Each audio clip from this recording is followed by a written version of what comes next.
Classificação indicativa. Livre para todos os públicos.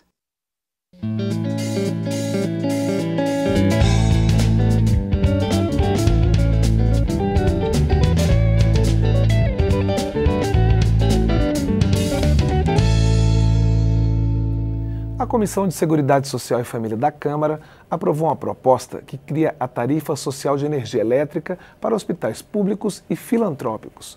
O autor do projeto é o deputado Sérgio Vidigal, do PDT do Espírito Santo. Ele é o nosso convidado nesta edição do Palavra Aberta.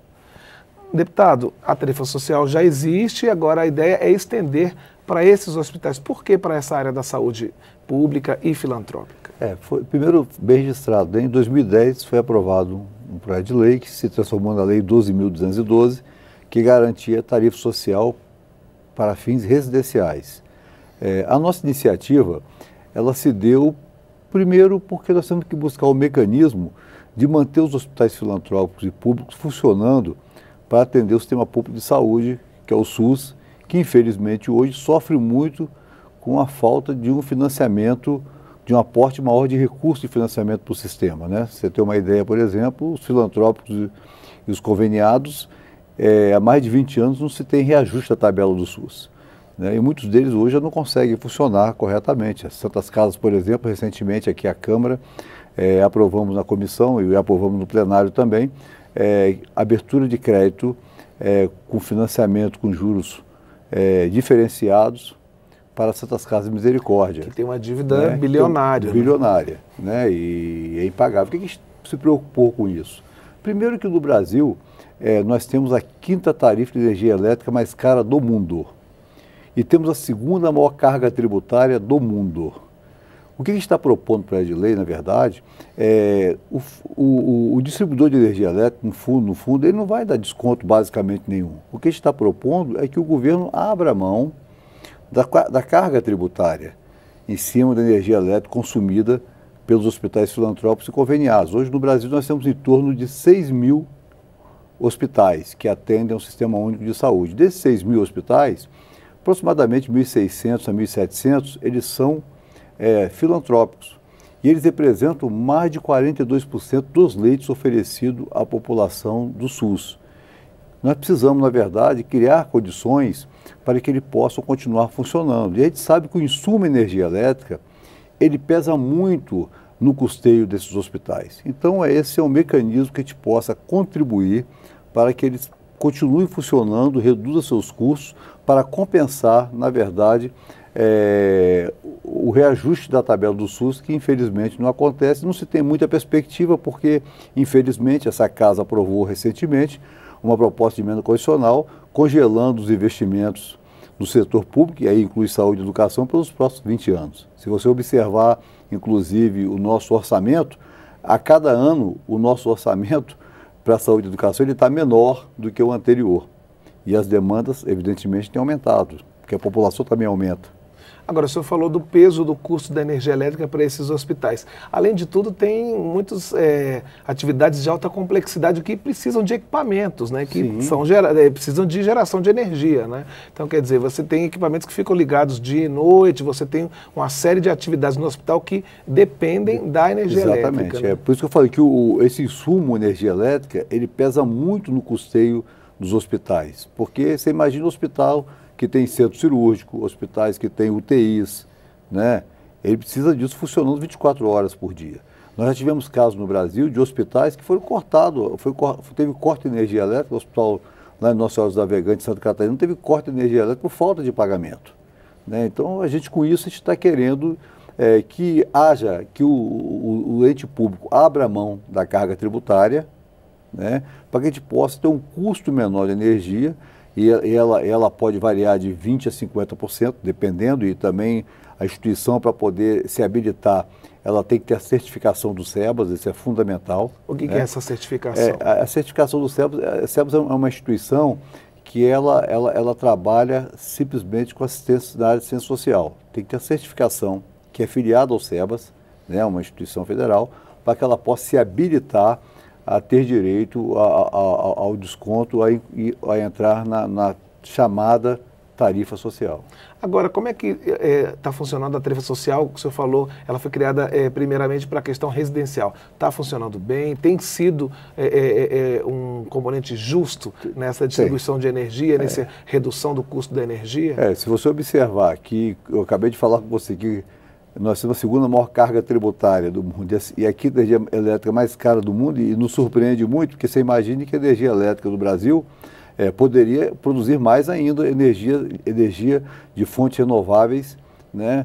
Mas a nossa fonte de energia no Brasil é uma fonte limpa, que é hidrelétrica, mas nós temos aqui irradiação solar muito grande. O Brasil podia ser hoje um dos maiores geradores de energia solar fotovoltaica. Nós hoje já temos 9% basicamente de energia eólica sendo gerada no Brasil. Então, se você observar que nos Estados Unidos, que lá 85% da energia gerada é de combustível fóssil, e a tarifa de energia elétrica dos Estados Unidos é a metade da brasileira. E um dos responsáveis pelo custo alto da energia brasileira chama-se carga tributária, que ultrapassa a 40% de fato do valor da tarifa do consumo da energia elétrica. Agora, na prática, como é que seria essa questão de estabelecer o desconto? Depende do Estado, são impostos só federais, seria um desconto para todo mundo? Ali nós só podemos, na verdade, a gente trabalha ali o PIS/COFINS.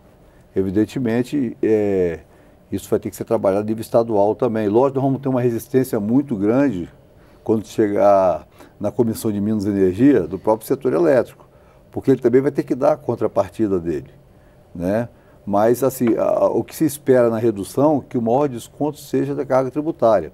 Tirando o PIS/COFINS, a outra carga tributária que é alta é a do ICMS, mas essa eu não tenho como legislar em cima dela. Porque ela é estadual. Porque ela é estadual, né? Inclusive, no caso da geração distribuída de energia solar fotovoltaica, hoje só tem 4 estados da federação que ainda incide ICMS sobre a geração de energia solar fotovoltaica naquele sistema de compensação. A expectativa nossa é também fazer um apelo aos estados para que possam também abrir mão do imposto, porque é tão importante para a União, mas é muito importante para os estados o bom funcionamento da estrutura dos hospitais filantrópicos, né, e públicos que atendem o Sistema Único de Saúde. E eles sabem muito bem as dificuldades que estão tendo hoje para mantê-los funcionando pela questão do falta de recursos para financiamento do sistema.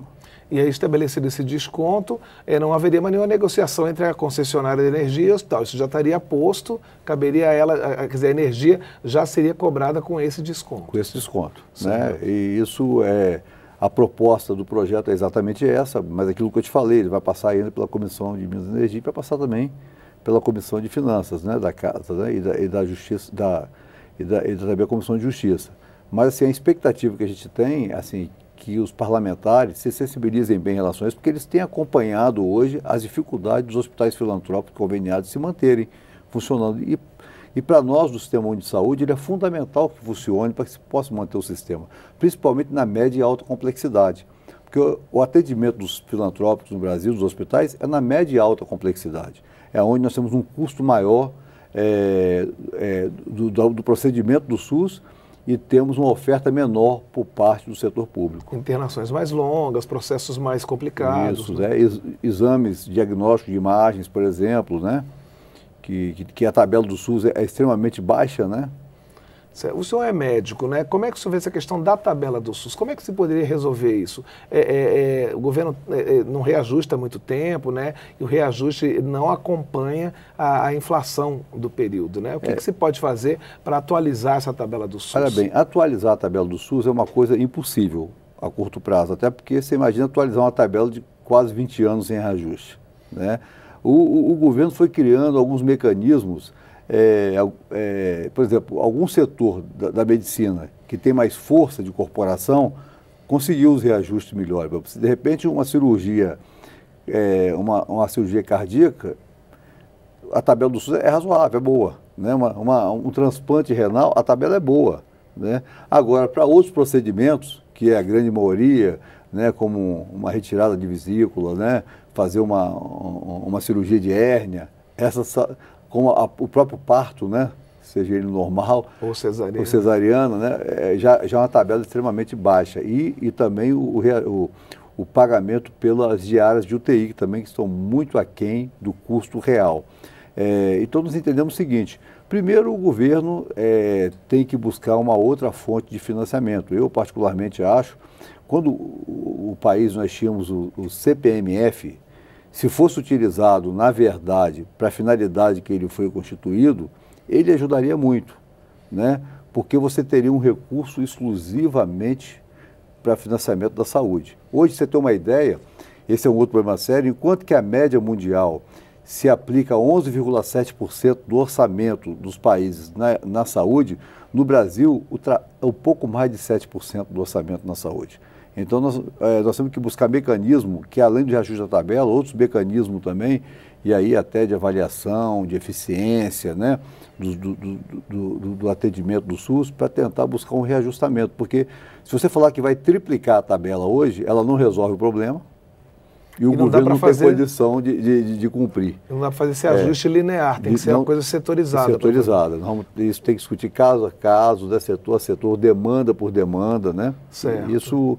Nós, inclusive, eu mesmo estou propondo na comissão que a gente crie uma comissão específica para discutir, não o reajustamento da tabela do SUS, mas um sistema de financiamento do sistema público de saúde nosso, que ele é importantíssimo para o país. Importantíssimo. Hoje, você tem uma ideia, com a redução da oferta de emprego e com o desemprego, nós tivemos quase 4 milhões de usuários que utilizavam os planos de saúde e migraram para o SUS. E nós não injetamos absolutamente nada de recurso para poder atender essa população. Muito pelo contrário, nós retiramos recursos do orçamento. Certo. Deputado Sérgio Vidigal, muito obrigado pela entrevista, viu? E sucesso para esse projeto. Obrigado, Cláudio. Muito obrigado. Nós conversamos com o deputado Sérgio Vidigal, do PDT do Espírito Santo, sobre a tarifa social de energia elétrica para hospitais públicos e filantrópicos. Acompanhe esta e outras edições do Palavra Aberta na internet. O endereço é câmara.leg.br/Palavra Aberta. Até o próximo programa.